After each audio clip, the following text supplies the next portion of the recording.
Hello guys, good morning. आशा करते हैं आप सभी स्वस्थ होंगे। आज हम आपको कक्षा 12 केमिस्ट्री का सेकंड भाग हेलो एल्केन और हेलो एरीन में आपने हेलो एल्केन बनाने की सामान्य विधियां सीख रहे थे, जिसमें आपने सममित एल्कीन और असममित एल्कीन के माध्यम से और एल्केनों के माध्यम से आपने हेलो एल्केन को बनाया था। अब हम अगली विधियों की ओर चलते हैं। तीसरी विधि है आपके पास एल्केनों के हाइड्रोजन हैलाइडों से अभिक्रिया। नंबर थर्ड विधि है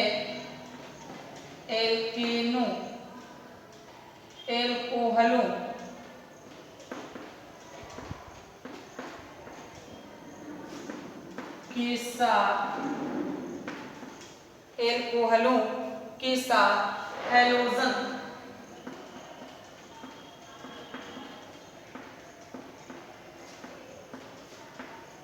अम्ल से क्रिया। एल्कोहलों के साथ हैलोजन अम्ल से क्रिया यानी एल्कोहल से आप कैसे हेलो एल्केन बनाएंगे। तो फिर इसमें एक क्वेश्चन बन रहा है कि एल्कोहल किसे कहते हैं। एल्कोहल किसे कहते हैं? तो एल्केनों के मोनोहाइड्रोक्सी व्युत्पन्न एल्कोहल कहलाते हैं। हम अगले टॉपिक में इसकी डेफिनेशन सहित इसकी व्याख्या भी करेंगे। जो हमें अभी जिन चीजों की चाहिए मुझे उनके अनुसार हम फार्मूला हमें चाहिए। तो फार्मूला एल्कोहल का होता है, एल्कोहल का फार्मूला हम लिख सकते हैं ROH या RCH2OH। ये हम फार्मूला लिख सकते हैं एल्कोहल का। हैलोजन यानी X के साथ H जुड़ा होना क्या कहलाता है? हैलोजन अम्ल कहलाता है। जैसे एल्कोहल के साथ हैलोजन अम्ल HX, ये एल्कोहल हो गया, ये हैलोजन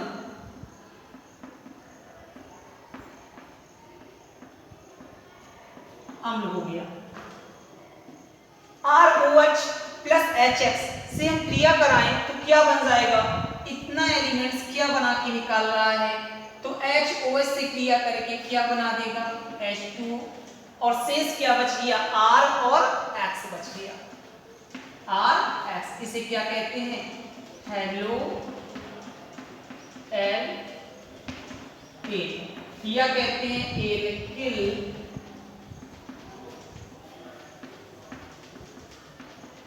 हैलाइड। ये तो आपके पास फार्मूला तैयार हो गया। अब यदि हमें कोई भी हैलाइड हमें बनाना होगा, हेलो एल्केन बनाना होगा, जैसे हमें बनाना है एथिल ब्रोमाइड या मेथिल क्लोराइड या प्रोपिल ब्रोमाइड या एथिल आयोडाइड, तो आप इसी क्रम से आप बना सकते हैं। जैसे हम ले रहे हैं एल्कोहल की जगह पर हमने R की जगह पर C2H5 ले लिया एथिल और OH। HX की जगह पर हमने HBr ले लिया। तो ये क्या बना के निकालेगा? आपके समक्ष है, ये क्या ले जाएगा? H2O बन जाएगा और शेष क्या बच जाएगा? जहां R था उधर हमने क्या लिख दिया है? C2H5। जहां X था हमने क्या ले लिया है? Br। तो क्या बना देगा? C2H5Br। इसका नाम क्या होगा? ब्रोमो एथेन या एथिल ब्रोमाइड। इस प्रकार आपने तीसरी विधि को सीखा। अब हम चलते हैं चौथी विधि की ओर कि चौथी विधि कौन सी होगी। तो चौथी विधि में आ जाते हैं एल्कोहलों के साथ फास्फोरस हैलाइड की क्रिया।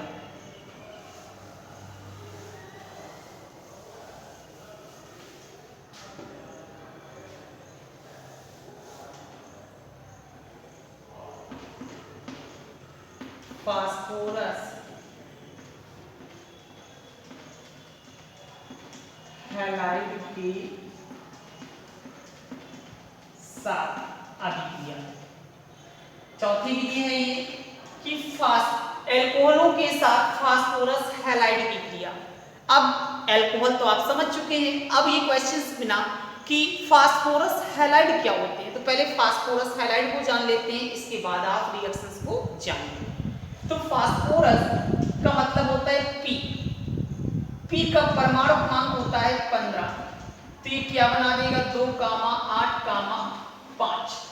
जब ये 5 संयोजकता के साथ होगा तो ये क्या बनाएगा px5, जैसे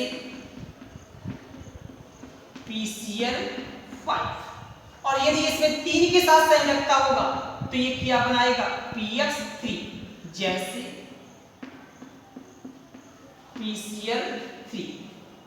फास्फोरस पेंटाहैलाइड अर्थात फास्फोरस पेंटाक्लोराइड, फास्फोरस ट्राईहैलाइड अर्थात फास्फोरस ट्राईक्लोराइड। ये आपके पास है फास्फोरस हैलाइड। अब इनके साथ में हमें एल्कोहलों के साथ क्रिया कराने से हेलो एल्केन प्राप्त हो जाता है। तो चलिए इसे भी देख लेते हैं कैसे आप बनाएंगे।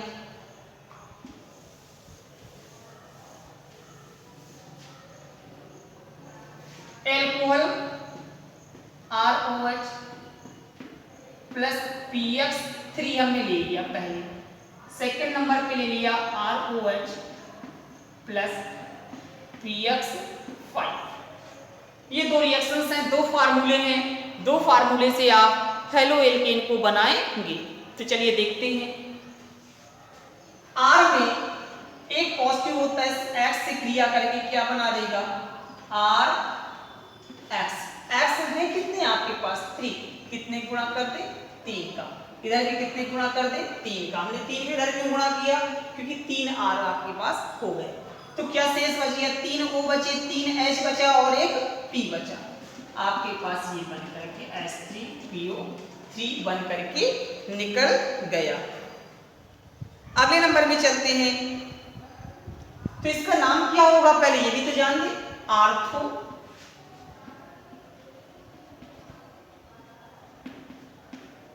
फास्फोरस अम्ल। अब अगले रिएक्शन की ओर चलते हैं कि R किससे क्रिया करेगा, X से क्रिया करेगा, क्या बना देगा RX बना देगा। अब H है, X को भी ले जाएगा, क्या बना देगा HX बना देगा।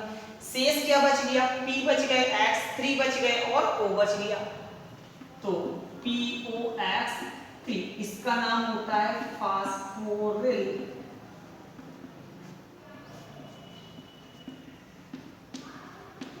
हैलाइड। ये तो दो आपके पास रिएक्शन थी। अब इनसे हम कैसे कोई एलिमेंट्स ले लेते हैं, जैसे हमने P की जगह पे भी आपको बताया था, X की जगह पे हम Cl लेते हैं और R की जगह पे हम C2H5 ले लेते हैं, तो क्या बन जाएगा। तो चलिए देख लेते हैं। R की जगह पे हमने C2H5 ले लिया, OH लिखा है, जिसका नाम क्या हो गया ethyl alcohol, plus P X की जगह पे क्या लिख लें Cl ले लिया। दूसरी रिएक्शन लिख लेते हैं C2H5OH प्लस PCl5। क्या बना के निकालेगा आप, बिल्कुल सेम है जैसे ये फार्मूला आपको दिखा था, बिल्कुल सेम तरीके से कि C2H5 है, जैसे R इधर से हटा था X लेकर चला गया था, इसी प्रकार C2H5 क्या ले जाएगा X Cl को ले जाएगा, क्या बना देगा C2H5Cl। कितने C2H5 है आपके पास, इधर एक है इधर भी एक है, लेकिन Cl इधर कितने हैं 3 है, इधर कितना है 1 है, तो कितने गुणा कर दे बेटा 3 का, इधर भी कितने गुणा कर दे 3 का। शेष क्या बच गया आर्थो फास्फोरस अम्ल आपके पास बन करके निकल गया। अब चलते हैं इसकी ओर। तो C2H5 है, Cl को ले जाएगा, क्या बना देगा C2H5Cl। एक H है, एक Cl से क्रिया करके क्या बना देगा HCl। अब क्या शेष बच गया P बच गया, Cl बच गया और क्या बच गया O बच गया, क्या लिख दें POCl3। इसका नाम क्या होगा फास्फोरिल क्लोराइड। इस प्रकार आपने चौथी विधि एल्कोहलों के साथ फास्फोरस हैलाइड की अभिक्रिया के साथ आपने सीखा कि कैसे आप हैलो एल्कीन को बनाएंगे। अब हम अगली विधि की ओर चलते हैं। नंबर 5वीं विधि है एल्कोहलों के साथ थायोनिल क्लोराइड से किया, यानी थायोनिल क्लोराइड से आप कैसे बनाएंगे एल्किल हैलाइड। हाँ तो चलिए देखते हैं एल्कोहलों के साथ थायोनिल क्लोराइड की क्रिया। थायोनिल क्लोराइड का सूत्र होता है SOCl2। इसके साथ अभिक्रिया करने से आप कैसे बनाएंगे, तो अब हम फार्मूले बेस को साथ में लें या फिर हम एलिमेंट्स में जाते हैं तो एलिमेंट्स को मैं ले लिया जैसे C2H5OH, हम इधर पे ROH भी ले सकते थे, प्लस SOCl2। तो ये क्या बना के निकाल देगा, आपको पता है कि एक H है, एक Cl को लेकर के क्या बना देगा HCl बना देगा। एक O है, ये SO के साथ जाएगा, क्या बना देगा जाकर के SO2 बना देगा। शेष क्या बच गया आपके पास C2H5 बच गया और एक Cl बच गया। क्या आपने लिख दिया C2H5Cl। इनके नामकरण कैसे होंगे, तो ये एथिल अल्कोहल है, ये थायोनिल क्लोराइड है, ये हाइड्रोक्लोरिक अम्ल है, ये सल्फर डाइऑक्साइड है, ये आपका क्या है एथिल क्लोराइड है।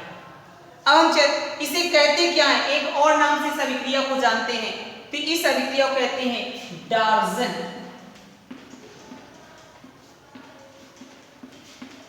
अभिक्रिया। इसे किस अभिक्रिया से जानते हैं, डार्जन अभिक्रिया के अंतर्गत इसे हम जान सकते हैं। ये अक्सर पूछा जाता है कि डार्जन अभिक्रिया किसे कहते हैं, तो आप लिखें कैसे, जब एल्कोहल की क्रिया थायोनिल क्लोराइड से कराते हैं तो एल्किल क्लोराइड बनता है, या आपने एथिल लिया था तो एथिल क्लोराइड बनता है। इस अभिक्रिया को डार्जन अभिक्रिया कहते हैं। इस प्रकार आप एल्कोहलों के साथ थायोनिल क्लोराइड से आप हैलो एल्कीन को बनाना सीख गए। अब चलते हैं हम अगली विधि की ओर। छठी विधि है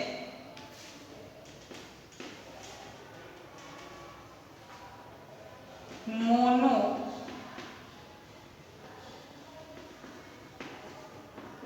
कार्बोक्सिलिक के सिल्वर लवण से ब्रोमीन की क्रिया।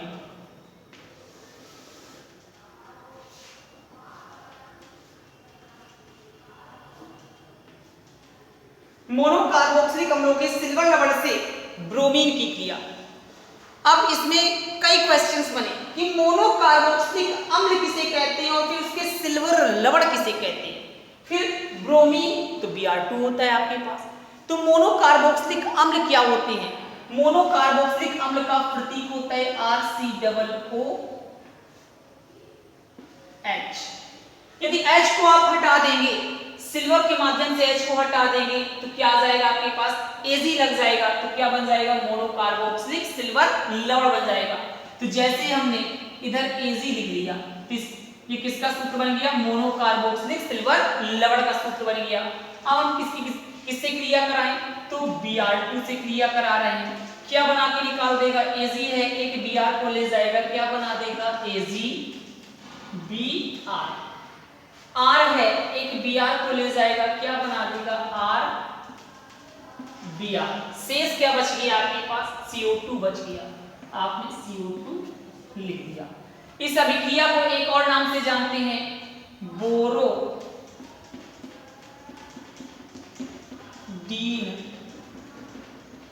हुंस-डीकर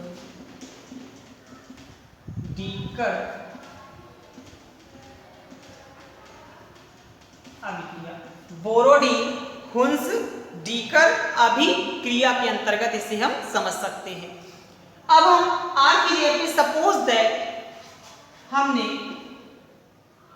C2H5COOAG ले लिया। अब इसका नाम क्या हो गया? Ag क्या कहते हैं? सिल्वर। इतने को क्या कहेंगे? 3 C हो गए। प्रोप तो क्या नाम बन गया? प्रोपियोनेट। किसकी क्रिया करा रहे हैं हम? Br2 की। बिल्कुल सेम है। Ag क्या ले जाएगा? Br क्या बना दिया? Ag Br और क्या शेष था? C2H5Br बन गया और क्या बच गया आपके पास? CO2। इस प्रकार आपने बोरोडीन उन्स डीकन अभिक्रिया के अंतर्गत एक हेलो एल्केन को बनाना सीखा। अब हम चलते हैं फिंकल-स्टीन के अंतर्गत कि फिंकल-स्टीन अभिक्रिया किसे कहते हैं।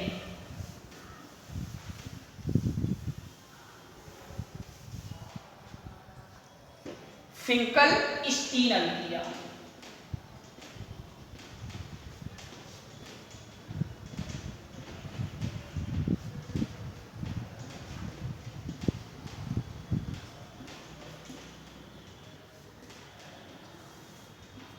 फिंकल-स्टीन अभिक्रिया। तो फिंकल इसकी स्टीन अभिक्रिया के अंतर्गत आप